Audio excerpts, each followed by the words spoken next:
ওয়ালাইকুম welcome back to my channel. আজকে আমি আপনাদের মাঝে আলু আর ময়দা দিয়ে মজাদার একটা নাস্তার রেসিপি নিয়ে চলে এসেছি। খুব সহজে এই নাস্তার রেসিপিটা ঝটপট আপনাদের মাঝে তৈরি করে শেয়ার করব। তো যে যেখান থেকে আমার রেসিপিটা দেখছেন, রেসিপিটা দেখার আমন্ত্রণ জানাচ্ছি। তো কথা না বাড়িয়ে মূল রেসিপিতে চলে যাই।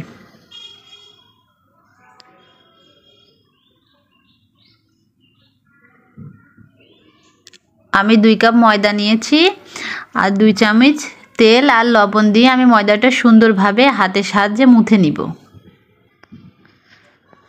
দেখুন সুন্দরভাবে আমি তেলটা মাখিয়ে নিব। আগে মাখিয়ে নিয়ে তারপরে অল্প অল্প করে পানি দিয়ে আমি ময়দাটা মুথে নিব।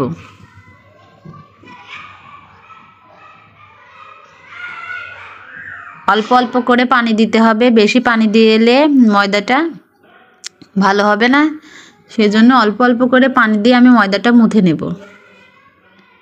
এখন মুথে নেওয়া হয়ে গেছে, এবার আমি কিছুক্ষণ রেস্টে রেখে দেব। এবার আমি আলুর পুরটা তৈরি করে নিব। আমি কড়াই দিয়ে প্যান বসায় দিয়েছি চুলাতে, পরিমাণ মতো তেল দিয়ে দিয়েছি।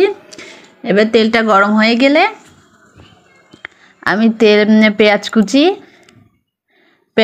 দেব। 2টা পেঁয়াজ কুচি আমি কুচি কুচি করে কেটে রেখেছি, সেটা দিয়ে দেব। আমি 4-5টা কাঁচামরিচ কেটে দিয়ে দিয়েছি। এবার সুন্দর করে তেলের পাড়ে আমি নেড়ে চেড়ে রান্না করব। পেঁয়াজটা সফট হওয়া পর্যন্ত আমি একটু নেড়ে চেড়ে নিব। যখন পেঁয়াজটা সফট হয়ে গেছে, এবার আমি আদা আর রসুন পেস্ট দিয়ে দিব 1 চামচ, দিয়ে আবার কিছুক্ষণ নেড়ে চেড়ে নিব।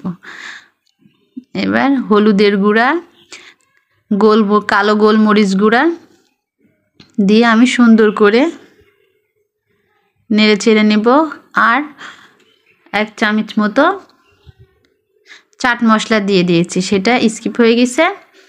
দিয়ে সুন্দর করে মশলাটা নেড়ে চেড়ে নিয়ে আমি আগের থেকে আলু সিদ্ধ করে রেখেছি, আলুটা আমি গ্রেট করে নিয়েছি। নিয়ে আমি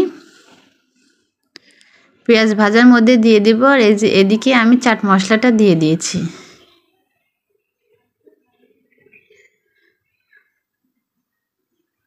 চাট মশলাটা দিয়ে দিব, দিয়ে সুন্দর করে আমি আলুর পুরটা রান্না করব।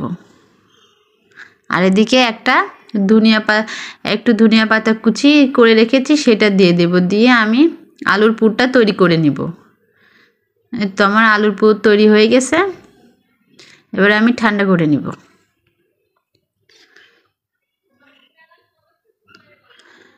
এদিকে ময়দাটা আমি কিছুক্ষণ রেস্টে রেখেছি, কত সুন্দর সফট হয়ে গেছে। আমি আরও কিছুক্ষণ মুথে নিব।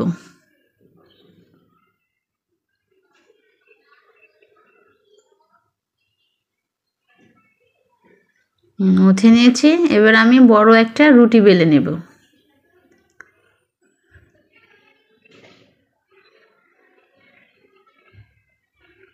আমি বড় একটা সুন্দর করে রুটি বেলে নিব। চেপে চেপে করে, যেহেতু তেল দিয়ে ময়দাটা মুথে নেওয়া আছে, রুটি বেলতে একটু জোর লাগবে, মানে একটু ঠেসে ঠেসে রুটিটা বেলে নিতে হবে। মানে যত বেলবেন তত ছোট হয়ে যাবে, একটু ঠেসে ঠেসে বেলে নিতে হবে। বেলে আমি বড় একটা রুটি তৈরি করে নিব। দেখুন আমি বড় একটা রুটি তৈরি করে নিয়েছি। একদম ঠিক মাঝে আমি একটা ছোট্ট আকৃতির বাটি দিয়ে দিব। আর এবার যে পুরটা আমি তৈরি করে রেখেছি, সেই পুরটা আমি রুটির চারিপাশে মিলে দিব। দেখুন এভাবে চারিপাশে আমি সুন্দর করে দিয়ে দিব। দেখুন আমি সব পাশে সুন্দর করে মিলাই দিয়ে দিয়েছি। এবার আমি বাটিটা উঠাই নিব। বাটিটা উঠাই নিয়েছি। এবার আমি একটা ধারালো ছুরি দিয়ে সুন্দর করে আমি পিৎজা শেপে কেটে নেব। চারিদিক দিয়ে আমি কেটে নিব। আমি কিভাবে কাটছি আপনারা বুঝতে পারছেন। এভাবে আমি কেটে নিব।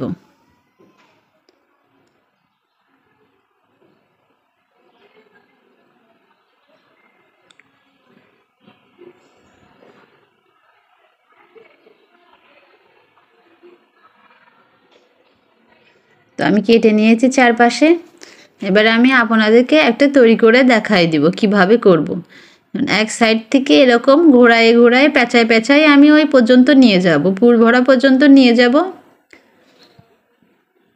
নিয়ে গিয়ে ওই মাথা থেকে আমি একটু পানি লাগিয়ে আমি এক বুকটা সিল করে দেব, না হলে ভাজার সময় উঠে যাবে।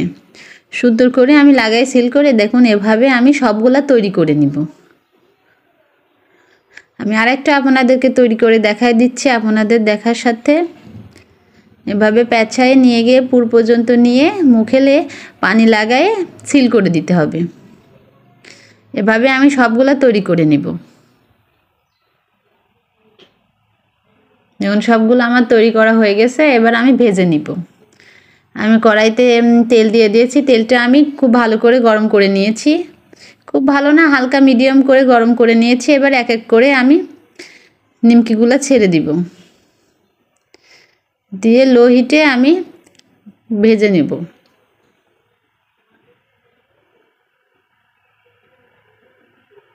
এক পাশ হয়ে গেছে, আরেক পাশ আমি উল্টায় ভেজে নিব, উল্টাই দিব।